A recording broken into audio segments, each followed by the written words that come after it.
Comment se remettre d'un chagrin d'amour? Bonjour à tous, c'est Fabrice Julien, coach et auteur, expert en séduction. Et dans cette vidéo, on va parler du chagrin d'amour. Alors le chagrin d'amour, c'est vraiment la grosse peine de cœur, c'est la catastrophada, tu vois, le chagrin d'amour. Et pour se remettre d'un chagrin d'amour, il va falloir du temps, mais il va falloir aussi faire des efforts pour s'en sortir parce que sinon, ça peut mettre très longtemps à cicatriser. Alors dans cette vidéo, on va parler du chagrin d'amour, comme c'est lié à la vidéo que j'ai fait avant sur le nidisme.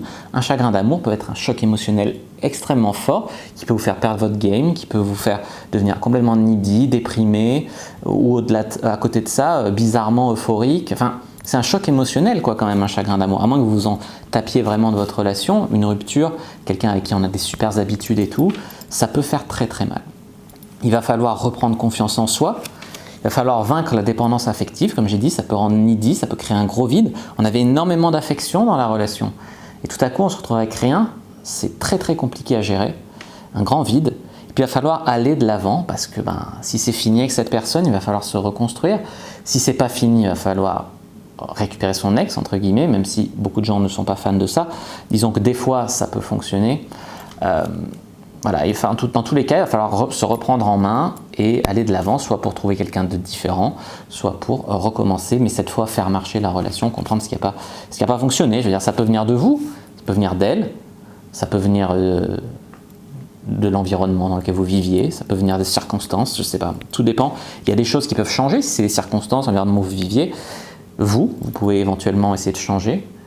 Maintenant, elle, il ne faut pas trop y compter qu'elle change. Après, peut-être que c'est une meuf qui fait du dev perso, mais il n'y en a pas tellement, tu vois.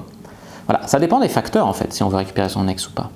Quand on se retrouve dans un chagrin d'amour, on peut pleurer, on peut avoir de douleur au ventre, avoir envie plus envie de rien, être dans le doute permanent, le doute de soi, donc je lui ai dit perdre sa confiance en soi, le doute des autres, est-ce que ça peut marcher avec quelqu'un, pourquoi ça n'a pas marché, tu vois, toutes ces questions-là.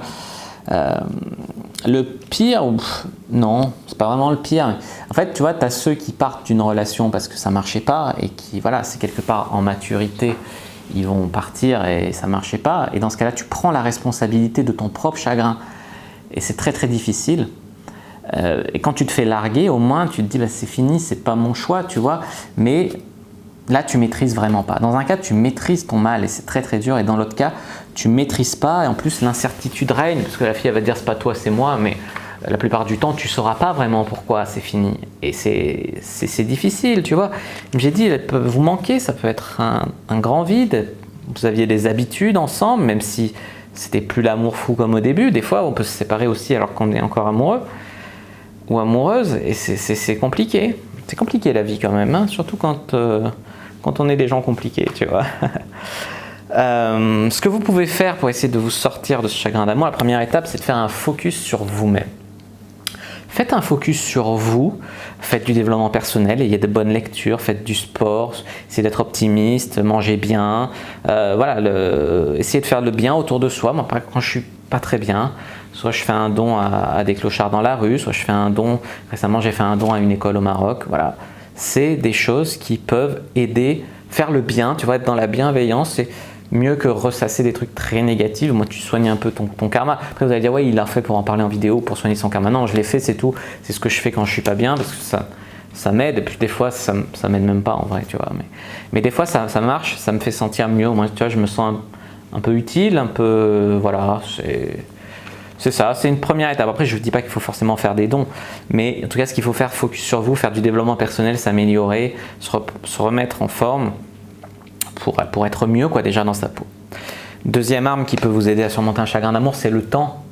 Le temps, il soigne les maux en général. Toutes les blessures ne sont pas soignables dans le temps. Des chocs émotionnels qui durent des années et des années. Mais dans le cas d'un chagrin d'amour en général, quand tu vois des amis, quand tu fais des activités, par exemple tu t'inscris dans un nouveau club de sport ou autre, il y a les femmes, ça va être changer de coupe de cheveux, enfin tu vois, il y a des choses qui peuvent marquer symboliquement aussi. En tout cas, le temps guérit la plupart de ces blessures-là.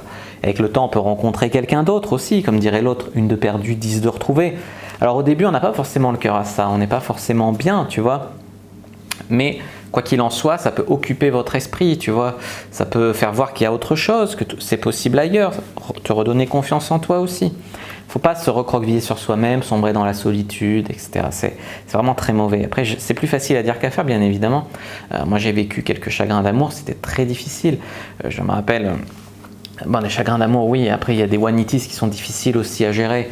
Ce que j'avais fait, c'est suppression des numéros, suppression, voilà, éteindre le téléphone, j'attends pas d'appel, comme ça. Parce que des fois, tu attends les appels, tu vois, éteindre du téléphone, sport, tu te remets en soi. Il y a quelques années, j'avais eu un one-nighties assez dur, tu vois.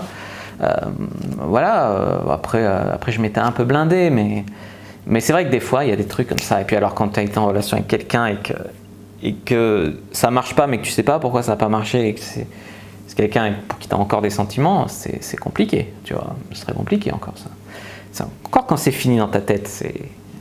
Voilà, en tout cas là, c'est décider que c'est fini et aller de l'avant, tu vois. Après, il faut bien comprendre que tout le monde vit des chagrins d'amour, tout le monde fait des erreurs aussi dans sa relation, je sais pas, si tu as trompé ta copine et qu'elle t'a largué à cause de ça, bon, bah, t'as fait une erreur, tu vois. Après, enfin, je veux dire, ça peut être une erreur, mais ça peut être aussi parce que t'as pas fait le ménage et ça pétait, tu vois. Bon, si vous en êtes là, c'est grave, tu vois. Mais voilà, on peut tous faire des erreurs. Même les stars, ils subissent des chagrins d'amour, ils font des dépressions. Et voilà, les people et tout, on en voit aussi beaucoup. Après, ils font du drama pour les magazines aussi, mais voilà, il ne faut pas croire que ça arrive qu'aux autres ou qu'à soi plutôt et qu'on n'est pas chanceux d'avoir vécu ça, machin. À un moment ou un autre de ta vie, à part si tu es extrêmement chanceux, mais c'est normal que ça arrive de temps en temps, tu vois. J'aime mieux parler de trucs joyeux, tu vois. Sinon, ce que vous pouvez faire, c'est personnellement ma philosophie, c'est sourire parce que c'est arrivé et non pas pleurer parce que c'est fini. Tu vois, quand je sais pas, tu fais un one-nighties sur une fille que tu as kiffé baiser pendant un mois, tu es content de l'avoir baisé pendant un mois. Au lieu de pleurer parce que bon, bah, maintenant elle voit quelqu'un d'autre ou elle veut plus te voir. C'est bon, de toute façon tu l'as baisé, tu as pris ton pied, maintenant tu en trouves d'autres. Vous devez bien comprendre qu'il y a des gens qui couchent même pas avec l'objet de leur amour, ou de leur affection, ou de leur one-nighties. Ils sont à fond sur une meuf, jamais de la vie ils la touchent. Après, tu vois, c'est encore les problèmes de différence entre un bon player et un mauvais player. Un bon player, il va pas s'attacher à une meuf qu'il connaît pas, ou avec qui baisse pas. Mais bon, voilà, c'est aussi frustrant aussi. Mais bon, vaut mieux être content que ce soit arrivé que le vivre mal, que ce soit fini. Avec cette philosophie, vous êtes invincible après. Encore invincible, c'est un bien grand mot, tu vois, mais vous allez vraiment mieux vivre, tu vois. Et sinon, vous devez comprendre aussi que vous n'êtes pas obligé de trouver mieux. Il y a des gens, ils vont larguer quelqu'un ou ils vont se faire larguer, on dit ah ben, je vais prendre ma revanche, je vais trouver mieux, machin. Vous êtes dans l'état d'esprit revanchard, etc.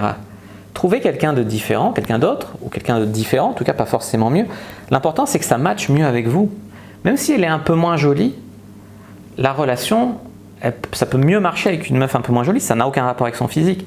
Sa personnalité qui va sur les années et les années, si vous restez 20 ou 30 ans ensemble dans votre vie, c'est vraiment la personnalité. Après, il ne faut pas qu'elle soit moche, bien évidemment, pour vous, j'imagine. Mais voilà, il faut trouver quelqu'un de différent et surtout quelqu'un avec qui ça fonctionne, si ça n'a pas fonctionné. Combien de temps ça dure, le chagrin d'amour? Ben, ça dépend. Ça dépend de votre relation, ça dépend de ce que vous faites pour vous en sortir aussi. Et puis, bien sûr, il ne faut pas les stalker sur Facebook, tout dans ses profils et tout, vire les photos, voilà, bloque les numéros ou supprime en tout cas, pour pas être tenté un soir de désespoir, de la rappeler, de t'humilier, tu vois. Quand tu as récupéré son ex, ben, comme j'ai dit, si vous avez merdé et qu'elle vous a largué, alors demandez-vous pourquoi vous l'avez trompé par exemple. Et si les raisons pour lesquelles vous l'avez trompé peuvent faire que la relation peut quand même marcher, parce que des fois on trompe parce que la relation marche plus, tu vois. Si c'était voilà, un soir d'ivresse où vous saviez plus ce que vous faisiez, bon, c'est une chose.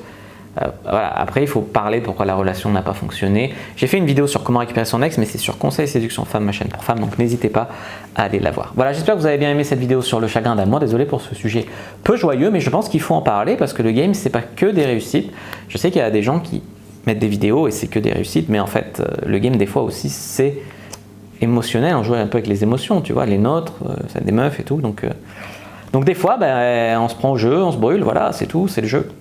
N'hésitez pas à mettre un like sous la vidéo, n'hésitez pas à commenter si vous avez des questions, j'attendrai avec grand plaisir, ou à me raconter vous vos chagrins d'amour. N'hésitez pas à vous abonner à la chaîne, activer la cloche pour ne pas rater les prochaines vidéos, à me suivre sur les réseaux sociaux, Instagram, Twitter, Facebook. Tous les liens sont dans la description. Il y a aussi un guide gratuit à télécharger. Vous verrez un groupe privé Facebook à rejoindre. Voilà, moi je vous attends sur Facebook pour discuter. N'hésitez pas aussi bien sûr à m'ajouter et tout ça. Moi je vous dis à bientôt et que le dieu de la sexualité et de la séduction soit avec vous.